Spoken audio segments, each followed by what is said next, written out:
Марио, сряда вечер в твой клуб, спортен клуб Армеец. Дереме за спаринги. От доста време чакам да дойда да видя как се протичат тези спаринги. Разкажи ми какво ни очаква, как преминава един спаринг ден тук.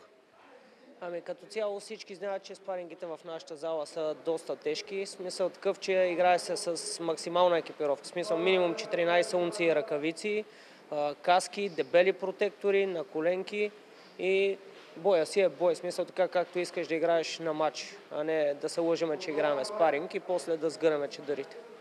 Преди малко си говорих с Мартин Копривненски, който ще е един от основните участници не само в битките тази вечер, но и освен това на Max Fight. Разкажи колко... Той ми каза, че има между 10 и 15 рунда. Колко рунда се очаква тази вечер да направи? Ами днеска ще са 12 рунда по 3 минути, както повечето пъти. Защо спарингите се провеждат веднъж в седмицата? Някои места ги правят по няколко пъти, други ги правят веднъж на 2 седмици. Каква е причината ти да избереш тази формула за спарингите? Ами като цяло играят един път седмично, първо за да няма прекалено много травми от честата игра, защото като играеш по този начин не можеш да играеш 2-3 пъти седмично, защото ти трябва време за възстановяване.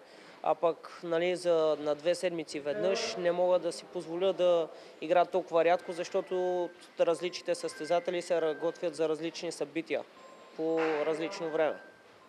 Кои състезатели ще видим с Мартин Копривненски в ринга днес и за какво се подготвят те? Значи Мартин, както каза ти, ще играе на Max Fight, Христо Димов ще играе К1 с малки ръкавици, отново на Max Fight.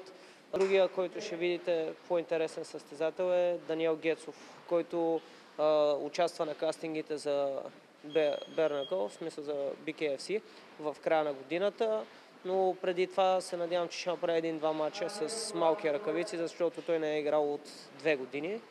Друг кой ще играе? Дария ще играе, дъщеря ми.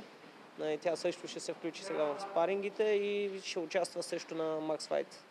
Тя ще открие Max Fight в двобой реванш. Разкажи ни малко повече за правилника и всъщност какво да очакваме от този двубой между две 7 и 8 годишни таланти на българския Muay Thai кикбокс. Значи като цяло те ще играят по правилата на К1. Предния път играха в малко по-горна категория, защото другото детенце беше по-тежко. Сега ще играят до 30 кг и ще играят в стил К1, защото те, така да се каже, поискаха реванш. Въпреки че тук какъв реванш е, децата е важно да се качват и да се развиват, но този път ние избрахме правилника и категорията. Освен, че Дария е редом до вас тук в тренировъчния процес и по време на битките на ринга, тя беше с вас заедно и в Тайланд, където бяхте на подготовка. Разкажи ни малко за подготовката в Тайланд. Какво ти направи най-голямо впечатление? Нещо ново, което научи и открадна за твоя отбор тук? Значи, първото, нещата, които съм откраднал и съм ги научил, няма да ви ги споделя, то е ясно, но като цяло изключително тежки тренировки.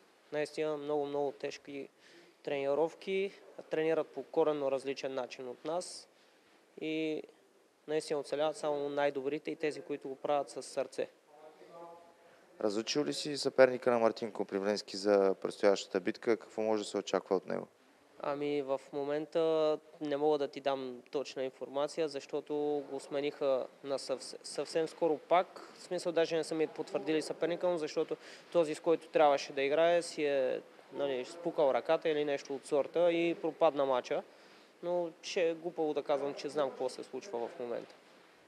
Така че вие сте готови за каквото и да е, просто целите оптимална форма за 1 марта.